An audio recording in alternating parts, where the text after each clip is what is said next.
बिस्मिल्लाहिर्रहमानिर्रहीम। अस्सलाम वालेकुम नाज़रीन। इख्तिलाफी मसाइल पर उम्मत साजी का फितना, ये एक नौजवान ने सवाल पूछा है मौलाना से, तो बहुत तफसील के साथ मौलाना ने इसका जवाब दिया है, तो ज़रूर सुनिएगा इसको।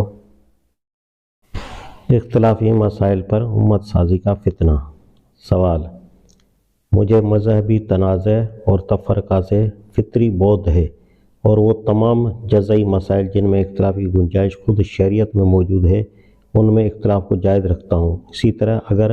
नबी करीम सल्लल्लाहु अलैहि वसल्लम से किसी मामले में 2 या 3 तरीक़ा हाय अमल साबित हों तो उन सब को जायज़ और सुन्नत की हद के अंदर शुमार करता हूँ। मसलन नमाज में रफ़ा यदैन करना और न करना मेरे नज़दीक दोनों बराबर हैं, चुनांचे मैं इन दोनों सूरतों पर अमल कर लेता हूँ, कभी उस पर और कभी उस पर। मुझे अपने मसलक पर पूरा इत्मीनान है और मैंने सोच समझ कर उसे अख्तियार किया है, मगर मेरे वालिद मुकर्रम जो जमात इस्लामी के रुकन भी हैं, महज नमाज में रफ़ा यदैन का इल्तिज़ाम छोड़ देने की वजह से उन्होंने मुझे ये नोटिस दे दिया है कि अगर तुमने अपनी रविश न बदली तो फिर हमारे तुम्हारे दरमियान सलाम कलाम का ताल्लुक़ बरकरार नहीं रह सकता। मैंने उन्हें मुतमईन करने की कोशिश की मगर कामयाबी न हुई।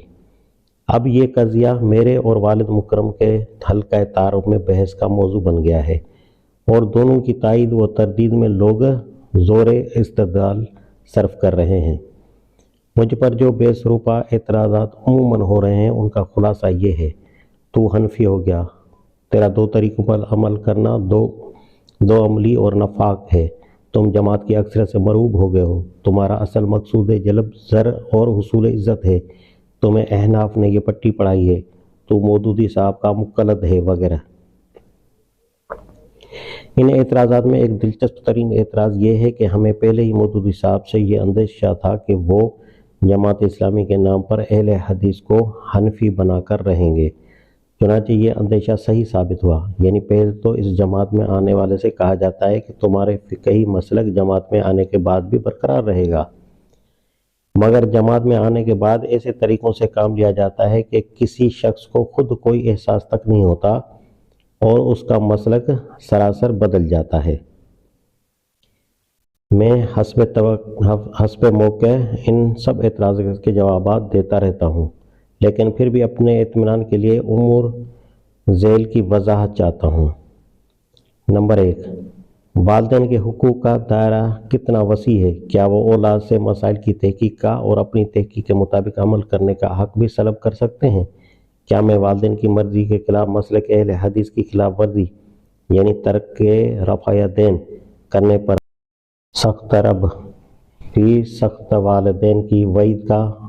मुस्तवजब हो जाऊँगा? नंबर 2, हज़ुर शरीयत नमाज में रफ़ा यदैन करने या न करने का मसला क्या हैसियत रखता है? क्या तर्क रफ़ा से आदमी दायरे इस्लाम से खारिज हो जाता है? नंबर 3, क्या जमात इस्लामी का एक रुकन दूसरे रुकन से इस बिना पर मकाता कर सकता है कि उसने मज़मूम मसलक अहले हदीस की खिलाफ वर्जी की है? जवाब: जिस नज़ा का आपने ज़िक्र किया है उसका हाल पढ़कर मुझे बहुत रंज हुआ। मुझको इस बात की हरगिज़ तवक्को न थी कि जमात इस्लामी में ऐसे लोग मौजूद होंगे जो फ़िक़ही मसाइल में तासुब और तशद्दुद की इस हद को पहुँचे हुए होंगे। अगर आप जैसा काबिल एतमाद आदमी इन हालात का रावी न होता और एक दूसरी इत्तला से आपके बयान की तायीद न की गई होती तो शायद मैं इस बात को बावर करने के लिए तैयार न होता कि हमारी जमात में ऐसी सूरत हाल पैदा हुई होगी। बहरहाल अब के इस तनाज़ा ने सर उठा ही लिया है, मैं ये मुनासिब समझता हूँ कि इस मामले की उसूली, फ़िक़ही और जमाती हैसियत को साफ साफ वाज़े कर दूँ। नंबर 1, उसूली हैसियत से ये बात अच्छी तरह समझ लेनी चाहिए कि शरई मसाइल में किसी शख्स या गुरुह का किसी ख़ास फ़रीक़ व तहकीक व इंतबात या किसी मखसूस मज़हब फ़िक़ही की पैरवी करना और चीज़ है और उसका अपने ख़ास तरीक़े या मज़हब के लिए मुतअस्सब होना और उसकी बिना पर जत्थाबंदी करना और उससे मुख्तलिफ मज़हब रखने वालों से मगायर व मनाफरत बरतना और उसकी पाबंदी तर्क करने वालों को इस तरह मलामत करना कि गोया उनके दीन में कोई नुक्स आ गया है, बिल्कुल एक दूसरी चीज़ है। पहली चीज़ के लिए तो शरीयत में पूरी गुंजाइश है, बल्कि खुद सहाबा व ताबईन रज़ी अल्लाह अन्हुम के तर्ज अमल से भी इसका सबूत मिलता है और दीन में उससे कोई खराबी रूनुमा नहीं होती। लेकिन दूसरी चीज़ बैना वो तफरक़ुद्दीन तफरक फी दीन है जिसकी कुरान में मजम्मत की गई है,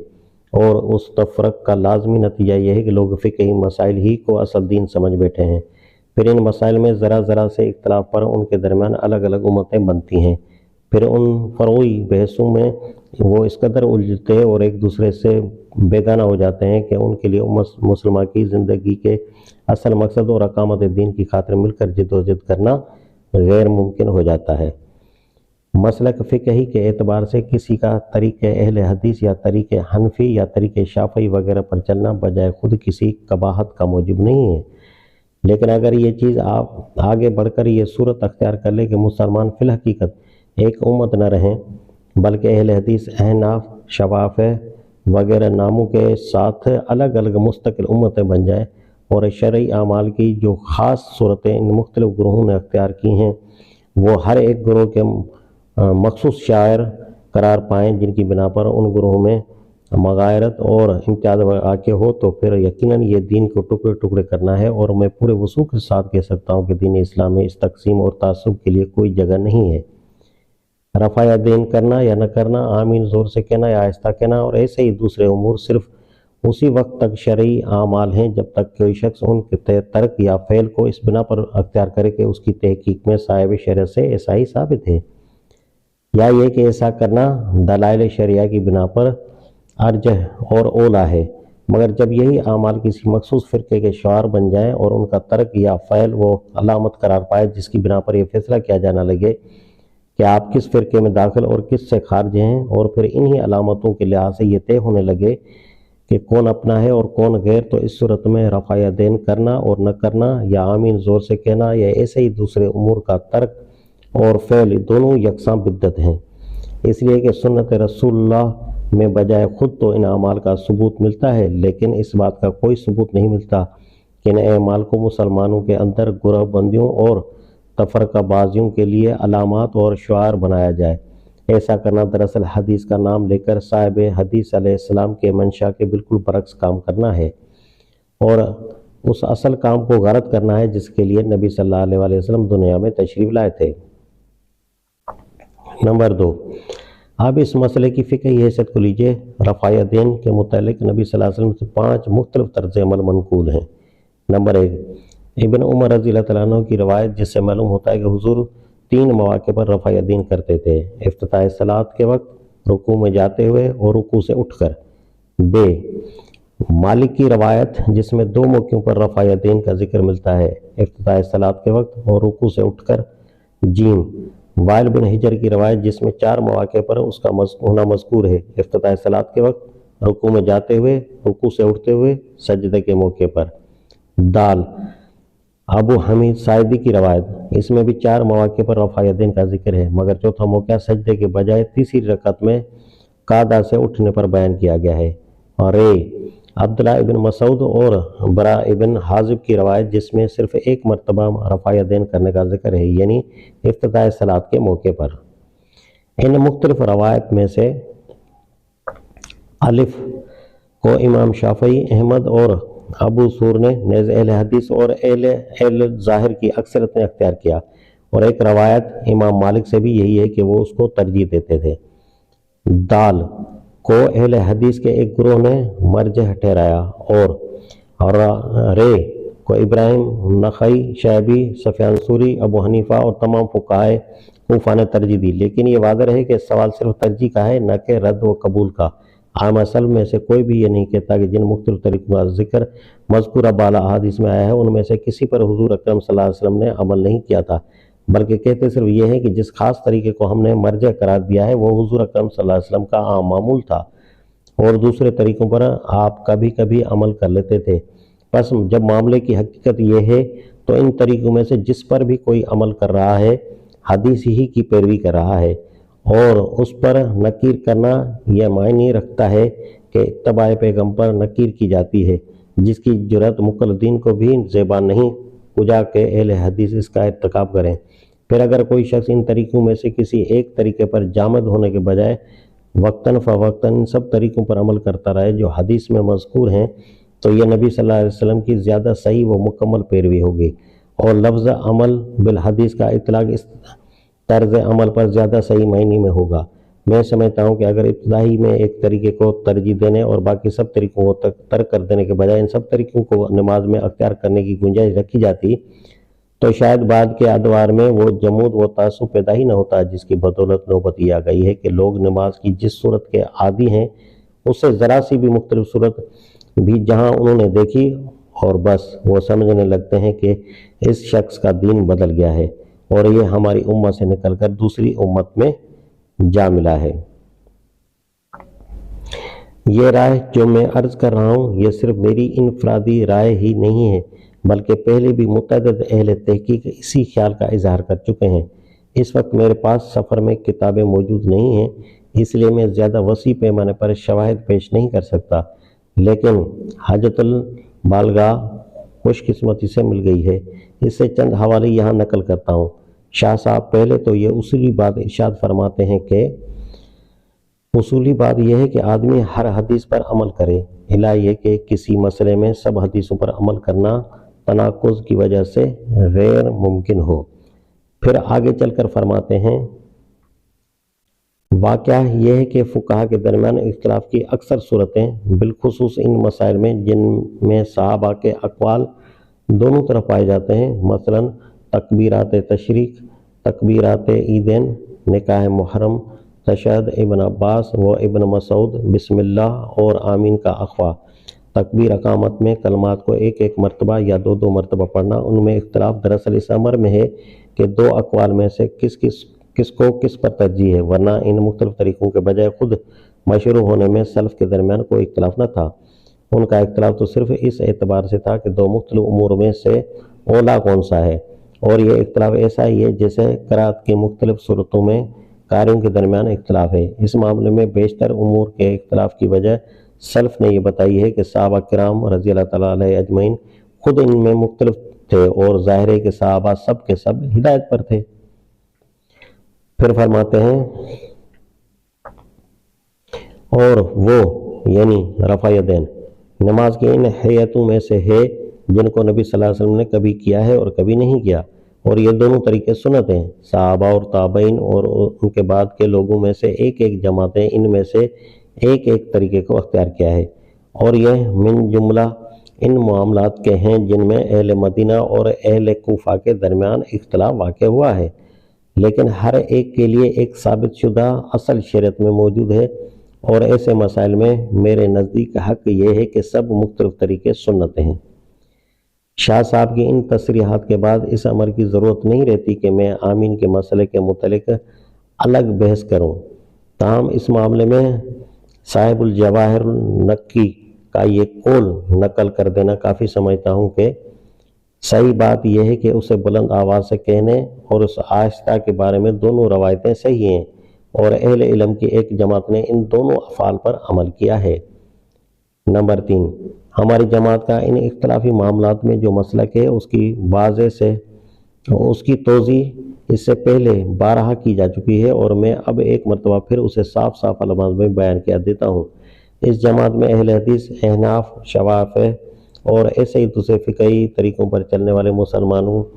کے لیے اپنے اپنے فقہی مسلک پر عمل کرنے کی پوری آزادی ہے، بشرطیہ کہ وہ ان مسلکوں میں سے کسی کے لیے متعصب نہ ہوں اور ان اختلاف کو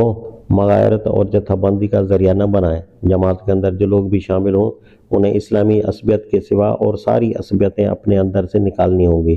خواہ وہ وطنی عصبیتیں ہوں، نسلی ہوں، طبقاتی ہوں یا گروہی۔ ان کو محبت اور دوستی کے رشتے میں جوڑنے والی چیز اسلام کے سوا اور کوئی نہ ہو، اور ان کے اندر غصہ و نفرت کو بھڑکانے والی بھی اسلام سے دوری کے سوا کوئی دوسری چیز نہ ہو۔ کسی رکن جماعت کے لیے کسی دوسرے شخص کا اہل حدیث یا حنفی یا شافعی مسلک پر ہونا یا اختیار کر لینا نہ تو سبب محبت ہی ہو اور نہ سبب نفرت۔ اس لازمی و ضروری شرط کے ساتھ اہل حدیث رہتے ہوئے اور حنفی رہتے ہوئے اور شافعی رہتے ہوئے جماعت اسلامی کا رکن ہو سکتا ہے، لیکن جو شخص کسی مخصوص فقہی مذہب کے لیے متعصب ہو اور اپنے مذہب کے پیرووں سے محبت اور دوسری طریقے والوں سے نفرت رکھتا ہو اور حنفی، شافعی یا اہل حدیث ہو جانے کو جرم سمجھتا ہو، اس کے لیے ہماری جماعت میں کوئی جگہ نہیں۔ नंबर 4, मेरे मुतल्लिक इस नज़ा के बारे में जो कुछ कहा गया है उस पर मैं सब्र करता हूँ और उन लोगों के मामले को खुदा पर छोड़ता हूँ जिन्होंने बगैर इल्म व तहकीक के बदगुमानी लोगों में फैलाई कि मैं अहल हदीस को हनफी बनाने की साजिश कर रहा हूँ। काश वो लोग जो फ़िक़ही जज़ियात में किताब व सुन्नत की पैरवी पर बड़ा जोर दिया करते हैं, इख्तिलाफी मामलात में भी किताब व सुन्नत की कुछ पैरवी कर लिया करें। नंबर 5, आपके वालिद माजिद ने इस कज़िया में जो रवैया अख्तियार किया है उसकी दो हैसियतें हैं, एक रुकन जमात की हैसियत से और दूसरे आपके वालिद होने की हैसियत से। जहाँ तक पहली हैसियत का ताल्लुक है, इस पर मैं नंबर 3 में रोशनी डाल चुका हूँ, लिहाजा वो बराए करम अपने मुतालिक फैसला कर लें कि आया वो अपने रवैये को बदलना पसंद फरमाते हैं या जमात से अलहदगी। रही दूसरी हैसियत तो उसके मुतालिक मैं मुख्तसर तौर पर सिर्फ ये कहना काफ़ी समझता हूँ कि जहाँ तक उसूल दीन का ताल्लुक है, वालिदैन को न सिर्फ ये हक है कि बल्कि ये उनका फ़र्ज है कि वो अपनी औलाद को एतकादी जलालत या इख्तिलाफी फसाद से रोकने की कोशिश करें। लेकिन जहाँ तक फ़िक़ही मामलात का ताल्लुक है, वालिदैन को ये हक नहीं पहुँचता कि वो अपने औलाद को अपने मसलक ख़ास की पैरवी पर मजबूर करें, खुसूसन जबकि औलाद साहिब इल्म और तहकीक की बिना पर वालिदैन से मुख्तलिफ दूसरे मसलक फ़िक़ही को अख्तियार करना चाहे तो वालिदैन के लिए मुतालबा करना किसी तरह दुरुस्त नहीं है कि वो अपनी तहकीक के खिलाफ अमल करे। इस मामले में सलफ़ का सही इत्तबा यह है कि वालिदैन और औलाद दोनों को तहकीक की आज़ादी और अपनी तहकीक पर अमल करने का हक होना चाहिए। इस हक को सलब करने का लाजमी नतीजा यह होगा कि अगर एक शख्स अहल हदीस या हनफी या शाफ़ी हो तो वो अपनी आइंदा नस्ल को भी अहल हदीस, हनफी या शाफ़ी बनाने पर इसरार करेगा और 2-4 पुश्तें गुजर जाने के बाद ये तरीके महज फ़िक़ही मसलक न रहेंगे बल्कि नस्ली उम्मतें बन जाएंगे जिनमें तासुब होगा, जमूद होगा और आबाई मसलक से हटना इर्तिदाद का हम नहीं करार पाएगा। आप खुद अपने वालिद माजिद से ही दरियाफ्त फरमाएं कि आया वो अपनी आइंदा नस्ल को इसी फितने में मुब्तला करना चाहते हैं। तो नाज़रीन, आपने ये जवाब देख लिया कि कैसे कैसे मसाइल पेश आते हैं और कैसे कैसे लोग क्या क्या नज़रिया रखे बैठे हैं जमात इस्लामी में मौजूद होते हुए। अल्लाह ताला हम सबको हिदायत दे, आमीन। एक दूसरी वीडियो तक के लिए मुझे इजाज़त दीजिए। अल्लाह हाफ़िज़।